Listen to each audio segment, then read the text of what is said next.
सभी का फिर से स्वागत है। जो ये क्वेश्चन आपके सामने पर है ये 2015 का क्वेश्चन है। इसको आप दो तरीके से कर सकते हैं, या तो सीधे इसको कीजिए, नहीं तो आप इस फंक्शन को दो फंक्शन के 1 minus mod x by x के रूप में लिखिए। वो आप इसलिए कर रहे हैं क्योंकि इसमें आपको केवल कंटिन्यूटी चेक करनी है, कंटिन्यूस एवरीवेयर है या किसी गिवन पॉइंट पे कंटिन्यूस है या डिसकंटिन्यूस है। हमको पता है सम और डिफरेंस कंटिन्यूस फंक्शन का कंटिन्यूस ही होता है, ये हमेशा कंटिन्यूस है, इसलिए ये पूरा फंक्शन इस पर डिपेंड करेगा कि कंटिन्यूस होना है या नहीं। तो इस फंक्शन को आप चाहे तो जी एक्स मान सकते हैं। जी एक्स कितना हो जाएगा, मॉड एक्स बाई एक्स। आपको केवल इसी की टेस्टिंग करनी है। अगर एक्स ग्रेटर देन 0 हुआ तो मॉड एक्स पॉजिटिव हो जाएगा, इसलिए इसकी वैल्यू +1। और अगर एक्स लेस देन 0 होता है, एक्स लेस देन 0 होने पर इसकी वैल्यू -x हो जाती है मॉड एक्स की, तो इसकी वैल्यू ओवरऑल -1। तो आपको गैस लग रहा होगा कि 0 पे डिसकंटिन्यूस होने के चांसेस तो हैं।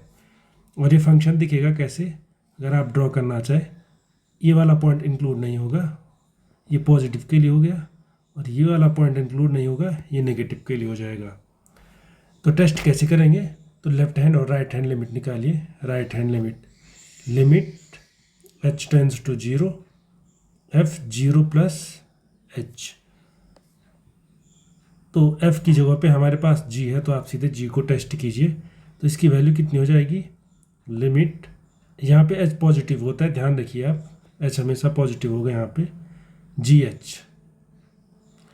और लिमिट gh कितना हो जाएगा, लिमिट h टेंड्स टू 0, क्योंकि h पॉजिटिव है इसलिए मॉड h फिर से h हो जाएगा, और नीचे तो h ही है, तो इसकी वैल्यू +1 आ जाएगी।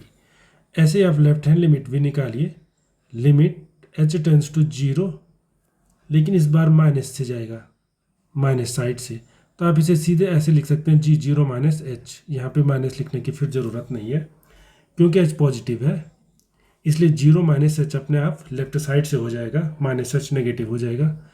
तो इसकी वैल्यू कितनी हो जाएगी, limit h tends to 0 g minus h। और g माइनस h कितना होगा, g माइनस h में ये वाला केस अप्लाई होगा, पिछले वाले में ये वाला हुआ था, -h पॉजिटिव होने के कारण ये नेगेटिव है, इसलिए ये वाला केस अप्लाई होगा।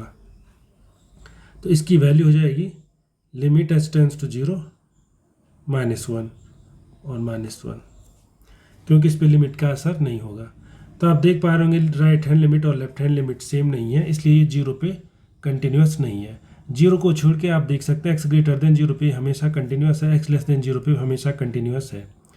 तो इसका करेक्ट आंसर ही हो जाएगा continuous for all except 0। Thank you.